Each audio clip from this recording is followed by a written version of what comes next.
ఎక్కడో పుట్టిన పిల్ల, ఎవరో తల్లిదండ్రులు అంత ప్రేమతో పెంచిన పిల్ల ఇంటి పేరు వదిలేసింది, వంశం వదిలేసింది, తన ఊరు వదిలేసింది, తన వారిని వదిలేసింది, తన తల్లిదండ్రులను వదిలేసింది, బంధువులను వదిలేసింది, స్నేహితులను వదిలేసింది.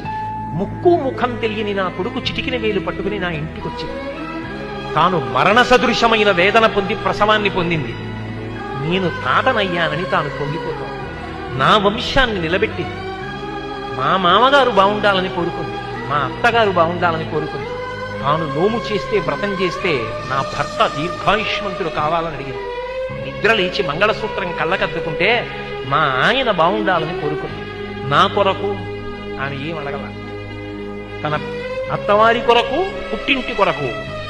ఆ పిచ్చి తల్లి ఎక్కడో పుట్టిన పిల్ల నా ఇంటికొచ్చి ఇన్ని చేసిందే, ఆ పిల్లగా నాకెక్కువ, నా కొడుకు ఎక్కువ అంటే ఆ పిల్లే నాకెక్కువ, నా కోడలే ఎక్కువ. అందుకే నా తండ్రి నీకు మామ, నా అన్న నీకు బావ, తండ్రితో సమానం. నా తమ్ముడు నీకు మరిది. ఇప్పుడే పుట్టకపోయినా నీకు 2 ఏళ్ల తర్వాత కొడుకు పుట్టినా నీకు కొడుకున్న దాంతో సమానం, ఇదిగొచ్చిన కొడుకుతో సమానం. మా అమ్మకి కొడుకెంతో నీకు మరిదంతే, నీకు కొడుకుతో సమానం. ఇప్పుడు ఆయనకి